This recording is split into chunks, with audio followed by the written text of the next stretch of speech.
पुढचं वर्ष होतं, पण भगवान दादा शेलार यांनी सुद्धा विनंती केली का व्याख्यानासाठी या म्हणून त्यांच्या विनंतीला मान देऊन मी आले.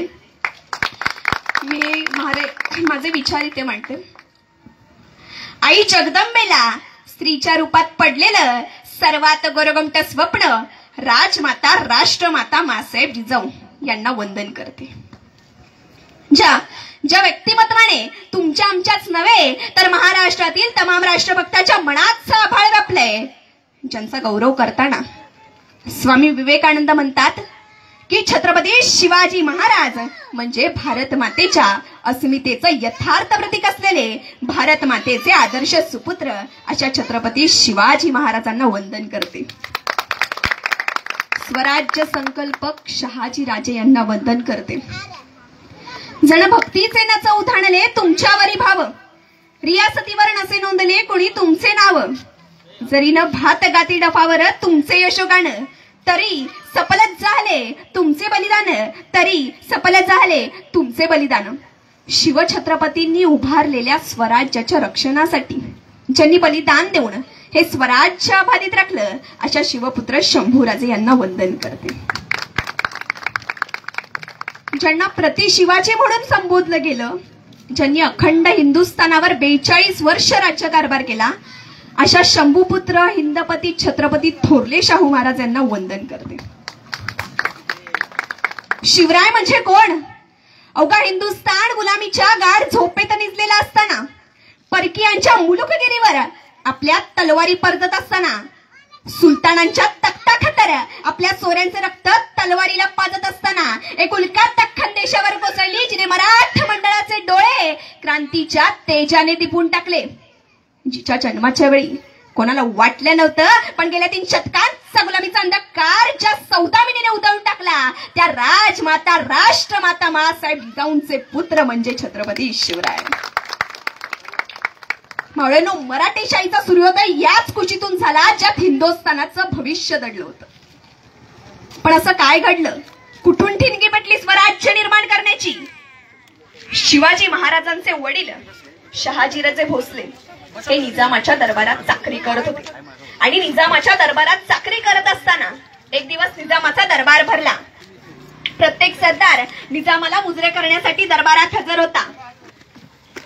पाळता पाळता हा दरबार संपला. मग प्रत्येक सरदार आपापल्या घराकडे जायला निघाला, आपापल्या प्रांताकडे जायला निघाला. कोणी घोड्यावर बसून जाते, कोणी हत्तीच्या अंबारीतनं जाते, कोणी पालखीतनं जाते.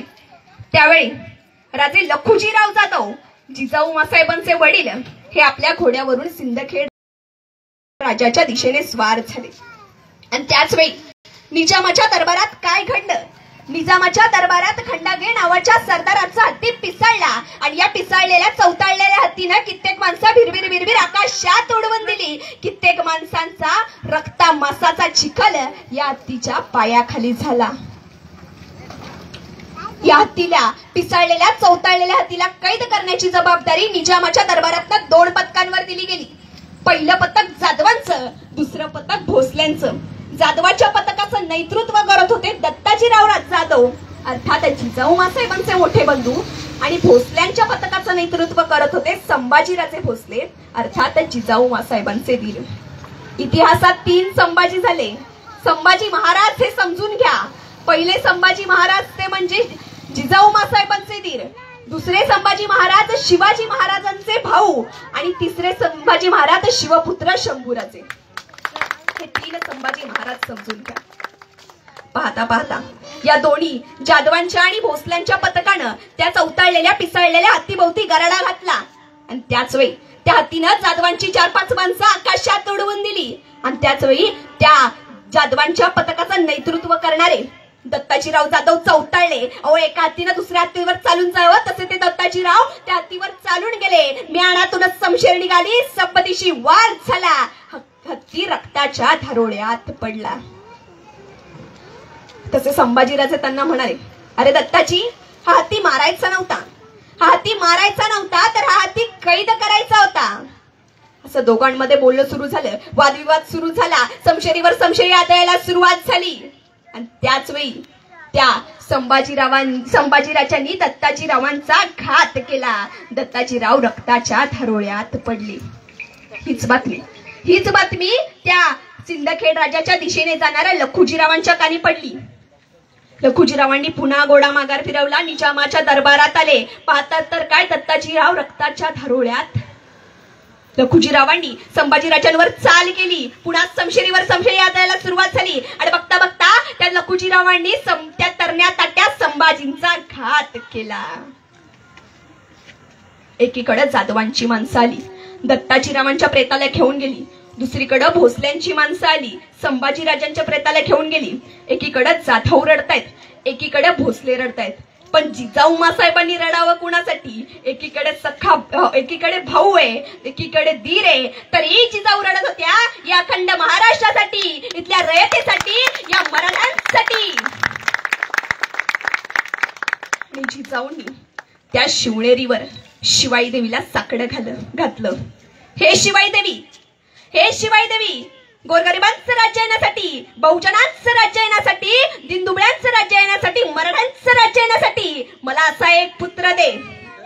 दगडालाही पाजर फुटला, वाराही शांत झाला. सन 1630 रोजी शिवनेरीवर शिवबांचा जन्म झाला.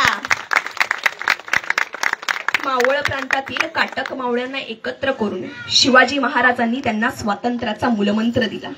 ही भूमी आपले, वरचा आकाश आपलंय, नद्या डोंगर सारं आपलंय. बघ या भूमीवर राज्यही आपलंच असलं पाहिजे. आणि या राज्यात रणांगणी मरण्याची आणि वेळप्रसंगी शत्रूला मारण्याची तयारी ठेवली पाहिजे. अहो महाराज एखादी मोहीम काढायचे, तसे तानाजी म्हणायचे राज आपण जातो, आपण लढतो राज. तसे बाजी म्हणायचे ओ ताना आम्ही आहे नव, ते काय बी नाही राज, एवढं हो आपलाय, आपण जाणार राज, आपण लढणार राज.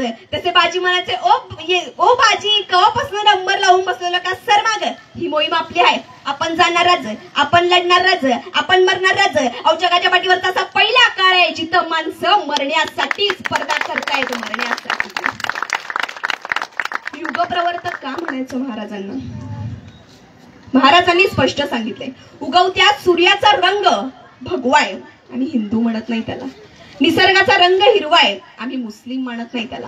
अखंड आकाशाचा रंग निळा आहे, आम्ही बौद्ध समजत नाही त्याला. अरे जर निसर्ग भेद करत नाही तर आम्ही भेद का करावे? तुम्हाला पटतंय ना तसं वागा. महाराजांचं स्वातंत्र्य, ही धर्मनिरपेक्षता महाराजांनी अस्तित्वात आणली.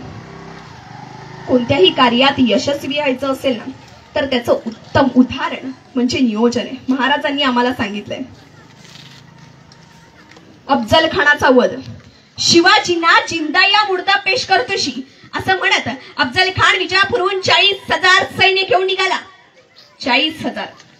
ज्या दिवशी तो निघाला त्या दिवशी महाराजांचं नियोजन सुरू झालं. अफजल खानाचा कोथळा महाराजांनी फक्त 2 मिनिटात बाहेर काढला. फक्त 2 मिनिटं लागले खानाचा कोथळा बाहेर काढायला. पण या 2 मिनिटांच्या यशस्वीतेसाठी महाराजांनी तब्बल 1 वर्ष नियोजन केलं होतं. तब्बल 1 वर्ष. आपण किती नियोजन करतो? बरं ठीक आहे, माणसं नियोजन करतात, पण अंमलबजावणी महाराजांचं सगळ्यात मोठं यश तिथं आहे. 40,000 फौज घेऊन निघाला खान. आपल्या हस्तकाल करण्यासाठी महाराजांनं खानाचा हत्ती विष देऊन मारला. हत्ती मेला हे खरं, पण हत्ती कसा मेला हे खानाला कळलं नाही. पण तत्कालीन काळात स्वारीवर निघालेल्या सरदाराचा हत्ती मरणं म्हणजे प्रचंड मोठा पशुकून. अफजल खानाचा हत्ती मेला तसं त्याच्या सैन्याचं मानसिक खचीकरण झालं, तर अफजल खान मेला तरी परत नाही. अहो ते जाऊ द्या, पण स्वतः खानाचंच खचीकरण असं झालं की महाराजांकडे निघालेल्या खानानं आपल्या 65च्या 65 बायका गर्दन उडवून मारल्या. का? परत येईन का नाही खात्री नाही. हा नियोजनाचाच भाग आहे. महाराजांनी आपल्या सरदारांना सांगितलं, आपलं सैन्य गोळा करा. माणसं कामाला लागली, सैन्य गोळा झालं. किती? तानाजी म्हणाले, महाराज 7,500. 7,500? खानाचे 40,000 आहे.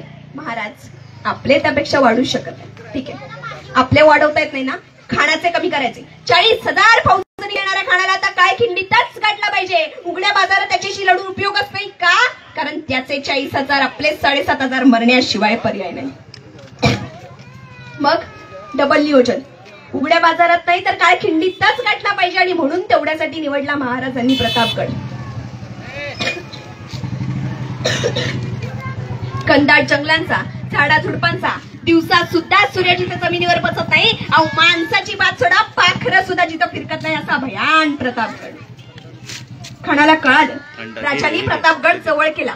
त्यानं लगेच जहरी पण लहरी चाल टाकली, पण पर्याय नव्हता. अखेर खान आला. वाईच्या पसरणीच्या घाटात खानाचं 40,000 सैन्य पसरलं, पण त्यातलं 20,000 उठलंच नव्हतं. ते तिथंच पसरलं. 20,000 सैन्य घेऊन खान कसा बसा पुढे सरकला तर प्रतापगडच्या पोटाशी रडतोंडीचा घाट. तोंड रडल्याशिवाय जिथून पुढे सरकता येत नाही असा भयान रडतोंडीचा घाट. खानाचं सैन्य पुन्हा तोंड रडवेल करून त्या घाटात अडकलं. 5,000 सैन्य घेऊन खान कसा बसा पुढे सरकला आणि महाराजांचा निरोप आला. अवघे 1000 आणले तरच भेटू. 4,000 परत मागे ठेवले. 1000 घेऊन पुढे निघाला. आता महाराज निघाले. आता सोबत कोण होतं? तानाजी, बाजी, येसाजी. चला सगळेच निघू. नाही, इथे तानाजी नाही, बाजी नाही, येसाजी नाही, मग कोण? इथं घेतला जीवा. दांडपट्टा फिरवणारा तोच का? समोर सय्यद बंडा आहे, त्याच्याशी झुंजायचं असेल तर हवा फक्त जीवा. सोबत घेतला संभाजी कावजी कोंढाळकर, तोच का? हत्तीसारखा धिप्पाड, पण तोच का? अफजल खानी तसाच आहे ना. आखाड्यात पैलवान उतरायचं असेल तर एकाच गटाचे असावे. राजे निघाले. चालता चालता राजांनी जीवाला विचारलं, जीवा कात्री आहे का? जीवाला काही कळे ना. खानाच्या भेटीसाठी निघालोय, कात्री कशाला हवी? महाराज म्हणाले, जीवा कात्री आहे का? हाय की राज, काढ.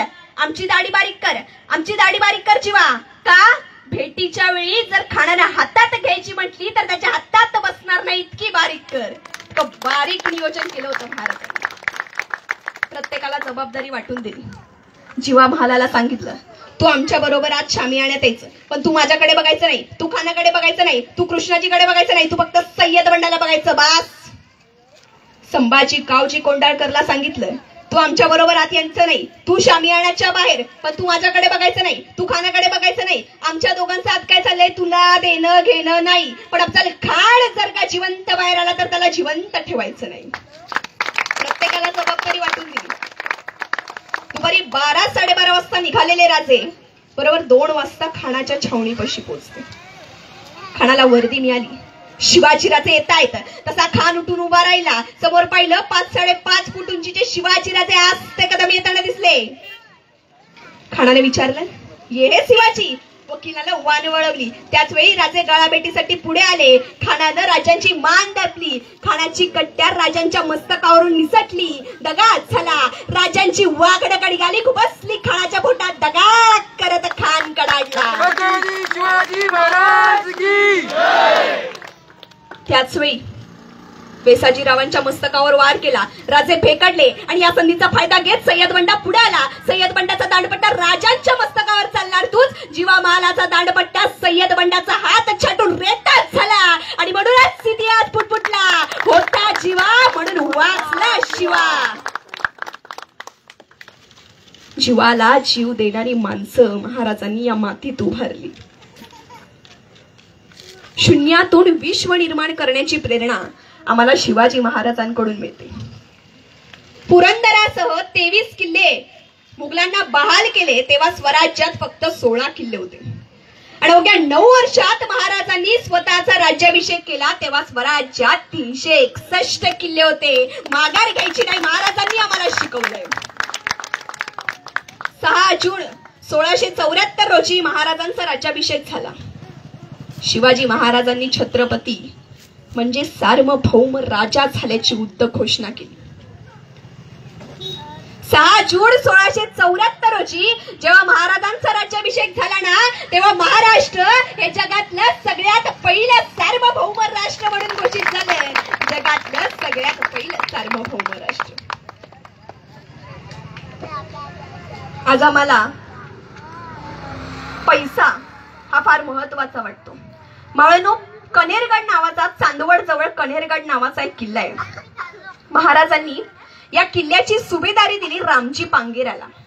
महाराजांना माहित होतं हा रामजी पांगेरा मरेल खरा पण किल्ला जाऊ देणार नाही. आणि झालंही तसंच. त्या 80 वर्षाच्या रामजी पांगेराचे लढता लढता निधन झाले. शिवाजी महाराजांना वाटलं आपण त्या रामजी पांगेराच्या 80 वर्षाच्या म्हाताऱ्याला जाऊन भेट द्यावी. महाराज त्या 80 वर्षाच्या म्हाताऱ्याच्या झोपडीत गेले. त्यांना म्हणाले, तुमचं पोरग या मातीसाठी लढता लढता मेलंय याचा मला फार अभिमान वाटतो. आणि सोबत आणलेली पैशाची थैली महाराजांनी त्या 80 वर्षाच्या म्हाताऱ्या समोर धरली. तसा तो म्हातारा ताडकन उभा राहिला आणि महाराजांना म्हणाला, राजे राजे, शेर कभी बिकते नहीं पैसों के बाजार में. राजे, शेर कभी बिकते नहीं पैसों के बाजार में और बिकने वाले कभी टिकते नहीं छत्रपति शिवाजी महाराज के दरबार में. राजे, पैसे नको मला, पण एक विनंती आहे. मला आणखीन एक मुलगा आहे, रुपाजी पांगेरा नावाचा, घेऊन चला त्याला स्वराज्यात. आणि या रुपाजी पांगेराचं लढता लढता स्वराज्यासाठी निधन झालं ना, तर हा 80 वर्षाच्या म्हातारा स्वराज्यासाठी हातात तलवार घ्यायला कधी तयार आहे. अरे शपथ आम्हाला तळपत्या तलवारीच्या पात्याची, शपथ आम्हाला तळपत्या तलवारीच्या पात्याची, आस नसे आयुष्याची आणि भीती वृत्तीची. अरे वाघालाही शांत करणारी ही जात मावळ्याची, वाघालाही शांत करणारी ही जात मावळ्याची. वाघ म्हणजे काय असतो ना, याचं ज्वलंत कीर्तिवंत उदाहरण आहे छत्रपती शिवाजी महाराज. त्या औरंग्याचा वाढदिवस आग्र्यात मोठ्या थाटात संपन्न होत होता. सगळ्या माणसबदारांना आमंत्रण होते, पण औरंग्यानं जहरीला चाल टाकली. महाराजांना मागच्या रांगेत उभं केलं आणि महाराष्ट्राचा स्वाभिमान उफाळला असा अपमान शहांशे औरंगजेबाचा कुणी केला नव्हता, तो सह्याद्रीच्या नरसिंहाने केला. आणि दरबारात महाराजांनी औरंग्याला फटकारलं. अरे आमच्याच वाटेवर येऊन आमच्याशीच वाटमारी करणाऱ्याची त्याच्या वाटेवरचा वाट लावल्याशिवाय आम्ही आमच्या वाटेवर परतत नाही, हा इतिहास आहे आमचा. उन्होंने नस देख दी हमारी, उन्होंने नस देख दी हमारी और बीमार लिख दिया. हमने रोग पहुंचा उनसे, अरे हमने रोग पहुंचा उनसे तो भगवे से प्यार लिख दिया. कर्जदार रहेंगे उस वैद्य के, कर्जदार रहेंगे उस वैद्य के जिसने दवा में छत्रपति शिवाजी महाराज का नाम लिख दिया. आजकाल असं म्हणतात, जिथं मस्तक टेकवावं अशा नमस्कारांच्या जागा हल्ली फार कमी होत चालल्यात. पण ज्यांचं नाव ऐकताच आमचं मस्तक नतमस्तक झाल्याशिवाय राहत नाही ना, ते म्हणजे छत्रपती शिवराय. आज आपण म्हणतो, राजे तुम्ही पुन्हा जन्माला या. राजे पुन्हा जन्माला कसे येतील हो? जर जिजाऊच गर्भातल्या गर्भात मरत असतील तर राजे पुन्हा जन्माला कसे येतील? माझ्या राजाची सगळ्यात मोठी शिकवण परस्त्रीचा आदर करणे. आमच्या मुलांना शाहिस्तेखानाचा प्रसंग सांगितला, शाहिस्तेखानाची 4 बोटं छाटली, पण त्या पुढचा प्रसंग आमच्या मुलांना सांगितला नाही. त्या पुढचा प्रसंग शाहिस्तेखानाने स्वतःच्या डायरीत लिहून ठेवलाय. शाहिस्तेखान लिहितो, शिवाजीराजे वाऱ्यासारखे आले आणि तिळासारखे निघून गेले. क्षणभरानं लाल महालातला गोंधळ थांबला आणि शाहिस्तेखानाची एक बहीण धावत धावत आली. भाईजान, भाईजान, मेरी बेटी गायब है भाईजान. तसा शाहिस्तेखान तिला म्हणाला, ये सिवा किसी की उंगली काट सकता है, ये सिवा किसी की उंगली काट सकता है, ये सिवा किसी की गर्दन काट सकता है, लेकिन ये सिवा किसी की औरत या बेटी पर हाथ नहीं डाल सकता. शिवाजी महाराज की जय. काय उद्गार आहेत बघा महाराजांचं, शत्रूचं महाराजांवर. तुम्हाला एक उदाहरण सांगते, फार लांबचं नाही.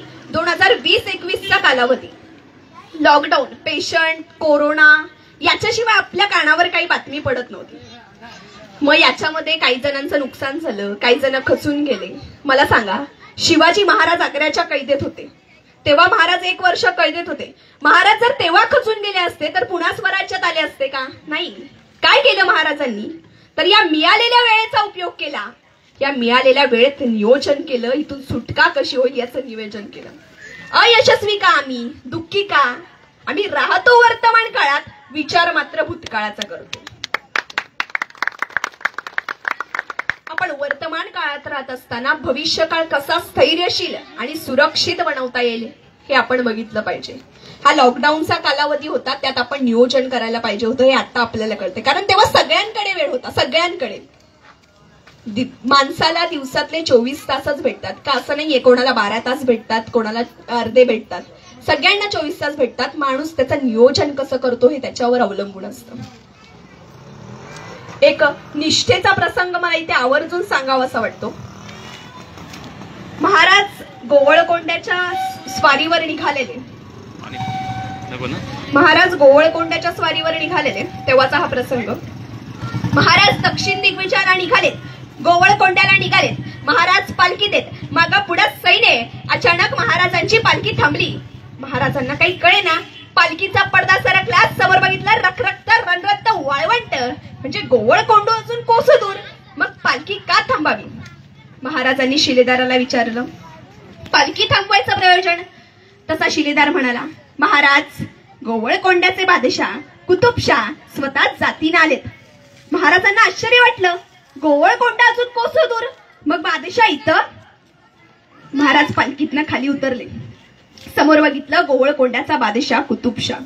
महाराज नजदीक गेले, गळा भेट घेतली आणि महाराज म्हणाले, बादशहाजी आपण इथं? तसा गोवळकोंड्याचा बादशाह महाराजांना म्हणाला, महाराज महाराष्ट्राचा जाणता राजा आमच्या मातीत येतोय. त्याची पावलं आमच्या मातीला लागण्या अगोदर त्याची पायधूळ आमच्या मस्तकाला लागावी म्हणून इथपर्यंत आलोय महाराज. अरे कोण गौरव माझ्या राजाचा. एवढंच नाही तर त्या गोवळकोंड्याच्या बादशानं महाराजांची पालखी स्वतःच्या खांद्यावर घेतली आणि वाजत गाजत स्वतःच्या राजधानीत घेऊन आला. आगत स्वागत सत्कार सोहळा झाला आणि गोवळकोंड्याचा बादशाह महाराजांना आपला ऐश्वर्य सामर्थ्य संपत्ती दाखवत निघाला.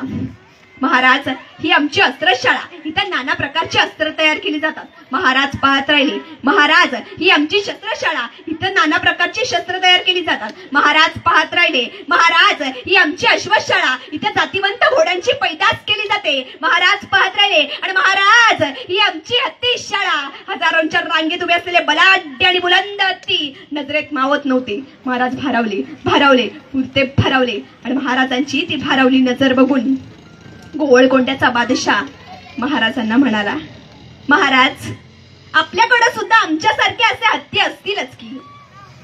महाराजांना काय सांगावं कळेना. आमच्या सह्याद्रीच्या निबिड धऱ्यास गोऱ्यात हत्तीसारखे प्राणी नाही, हत्तीसारख्या प्राण्याला स्थान नाही, पण सांगावं कसं? मात्र गोवळकोंड्याचा बादशाह विचारतोय, महाराज आपल्याकडे सुद्धा आमच्यासारखे असे हत्ती असतीलच की. महाराज म्हणाले, बादशाहजी आमच्याकडे तुमच्यासारखे असे हत्ती नाहीत, मात्र हत्तीसारखी माणसं जरूर आहेत. तसा गोवळकोंड्याचा बादशाह म्हणाला, महाराज आपल्याकडे आमच्यासारखे असे हत्ती नाहीत, मात्र हत्तीसारखी माणसं जरूर आहेत. मग महाराज त्या हत्तीसारख्या माणसातला एखादा माणूस येताना सोबत आणलाय का? महाराजांच्या बाजूला येसाजी कंक उभे होते. महाराजांनी येसाजींच्या पाठीवर थाप टाकली आणि म्हणाले, हा त्यातलाच आहे.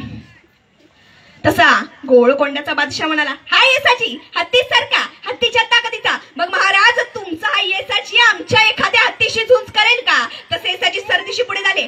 आज्ञा द्यावी महाराज. महाराजांची आज्ञा सुटली. येसाजी रणांगणात उतरले. समोर एक बलाढ्य आणि बुलंद हत्ती सामने आला. नजर नजरेला भेदू लागली. माणसांचा कांठळा बसला. ए येसाजी नको नको नको नको, चल फिर माघारी, मरशील फुका. पण येसाजी रणांगणात उतरले होते. हत्तीचा सामना करण्यात तयार होते. हत्तीचा चित्कार झाला. सोंड फिरली. सोंडेत येसाजी अडकले. मिटली डोळे माणसांनी. संपले येसाजी, पण नाही, त्यावेळी युद्ध संपलं नव्हतं.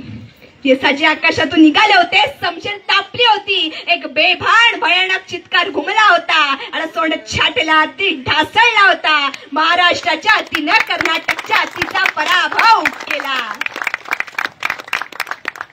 येसाजींचं ते आरसपणी शौर्य बघितलं आणि गोवळकोंड्याचा बादशाह सामने आला. स्वतःच्या गळ्यातील मोत्याचा कंटा काढून येसाजींच्या समोर धरला. हे घ्या तुमच्या बहादुरीचं बक्षीस. तसे येसाजी सरदिशी मागे झाले आणि त्या गोवळकोंड्याच्या बादशहाला म्हणाले, आमचं कौतुक करायला आमचे महाराज समर्थ आहेत. दुसऱ्याच्या कौतुकाची थाप मावळ्यांनी पाठीवर पडू दिली नाही. ही निष्ठा बघा. आपल्या मातीचा इतिहास आहे तो स्त्री शक्ती सन्मानाचा आहे. शिवाजी महाराजांनी जेव्हा स्वराज्य स्थापनेची शपथ घेतली तेव्हा त्या कारभाराचा कुलमुक्त्यार म्हणून शहाजी राजांनी जिजाऊ मासाहेबांची नेमणूक केली. हा झाला स्त्री शक्तीचा सन्मान. पुढे छत्रपती संभाजी महाराजांनी आपली रायगडावर अनुपस्थिती असताना रायगडावरनं राज्यकारभार चालवण्याचा अधिकार महाराणी येसूबाई राणी सरकारांना दिला. हा झाला स्त्री शक्तीचा सन्मान. पुढे स्वतः ताराराणी 7 वर्ष औरंगजेबाशी झुंजल्या. स्त्री म्हणजे फक्त चुलीचा कारभार नव्हे, ती जर पेटली तर दिल्लीचा दरबार उद्ध्वस्त करू शकते. आता त्या 14 मिनिटे केला तो म्हणजे ताराराणी सरकार.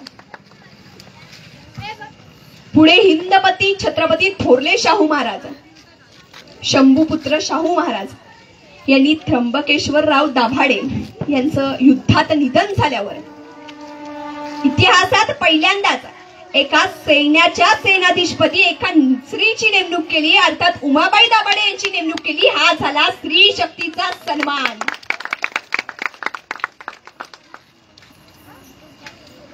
स्वतंत्रता गुलामगिरी यासाठी हे छत्रपती घराणं फार झटलंय. राजमाता मासाहेब जिजाऊ, छत्रपती शिवराय, शहाजीराजे, महाराणी ताराराणी सरकार, महाराणी येसूबाई राणी सरकार, छत्रपती संभाजी महाराज, राजाराम महाराज, महाराणी येसूबाई आणि हिंदपती छत्रपती थोरले शाहू महाराज. शाहू महाराज म्हटलं की आपल्या डोळ्यासमोर उभे राहतात कोल्हापूरचे राजर्षी शाहू महाराज. पण शंभूपुत्र शाहू महाराज ज्यांनी या स्वराज्याचा साम्राज्यात विस्तार केला आणि 42 वर्ष राज्यकारभार केला, अखंड हिंदुस्थानावर राज्य केलं, असे हिंदपती छत्रपती थोरले शाहू महाराज आपल्याला माहित नाहीये. व्याख्यानाच्या शेवटी येताना एक कविता सादर करते. राजे चला तुम्हाला तुमचा महाराष्ट्र दाखवतो. सुरुवात शिवनेरी पासून करायची की रायगडापासून, उलटी की सुलटी, कोणती मिळवा धरायची, असं कोड्यामध्ये पडू नका. कोणालाच उपदेश नको. तेव्हाही पटलं नाही, आजही पटणार नाही. मरतील पण सवयीपासून माग कोणी हटणार नाही. महामारीच्या मरणानं बघा काय किती चोकावतो. राजे चला तुम्हाला तुमचा महाराष्ट्र दाखवतो. राजे तुमचं चरित्र वाचायला ऐकायला खूप गोड वाटतं, पण पचनी करताना दिसत नाही. पोकळ मराठी म्हणा स्वतः फसवतो. राजे चला तुम्हाला तुमचा महाराष्ट्र दाखवतो. राजे ते बघा नवे देशमुख, ते बघा नवे देशपांडे. राजे ते बघा नवे देशमुख, ते बघा नवे देशपांडे. वतनासाठी तपलेली आहेत. त्यांच्यातली काळी माणसं खादीमध्ये लपलेली आहे. पराक्रमाला तोड नाही, कर्तृत्वाला जोड नाही. महाराष्ट्राच्या भल्याची आता स्वार्थापुढे ओढ नाही. म्हणूनच सह्याद्री आपला माथा झुकवतो. राजे चला तुम्हाला तुमचा महाराष्ट्र दाखवतो.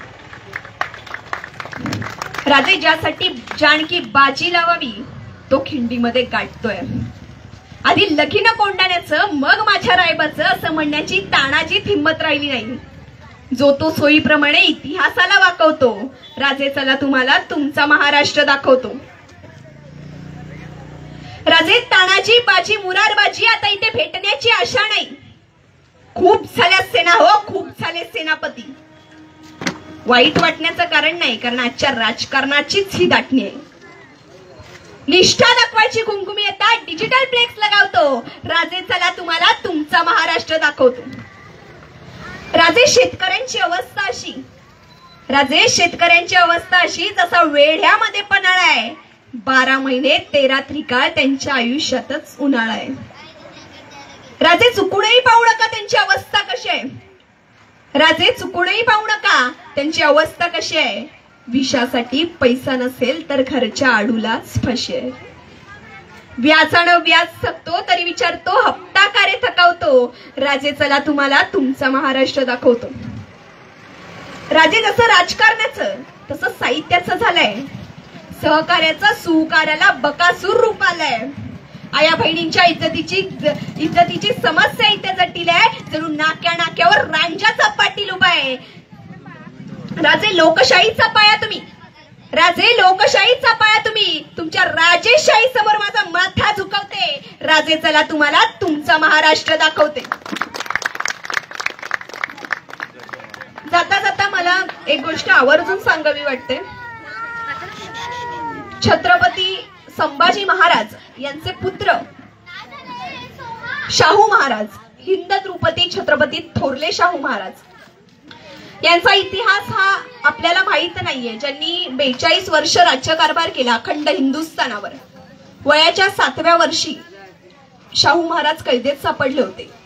17 वर्ष कैदेत होते आणि तिथून पुढे 42 वर्ष शाहू महाराजांनी राज्यकारभार केला. त्यांच्या कार्याची जनजागृती व्हावी यासाठी हिंदद्रुपती छत्रपती थोरले शाहू महाराज पालखी सोहळा समिती आम्ही दिनांक 17 मे ते 19 मे पर्यंत आयोजित केली आहे. तरी मी इथे उपस्थित असलेल्या तमाम शिवशंभू भक्तांना आव्हान करते, आम्ही आहोत, आपण या पालखी सोहळ्यात नक्कीच सहभागी व्हा. आणि विशेष म्हणजे कोणती संघटना प्रतिष्ठान संस्था नाही, प्रत्येक जण या कार्यामध्ये या पालखी सोहळ्यात सहभागी होऊ शकतो. जाता जाता एवढंच सांगेन, पुनर्जन्म असतो की नाही माहित नाही, पण पुन्हा जर जन्माला आले, दगड झाले तर सह्याद्रीचा होते, मातीत झाले तर स्वराज्याचे होते, तलवार झाले तर भवानी तलवार होते, मंदिर नको जगदीश्वराची पायरी होते, वाघ नको वाघनखे होते, आणि पुन्हा माणूस म्हणून जन्माला आले तर शिवछत्रपतींची कन्या होते, पुन्हा माणूस म्हणून जन्माला आले तर शिवछत्रपतींची कन्या होते. धन्यवाद. जय जिजाऊ, जय शिवराय, जय शंभूराजे.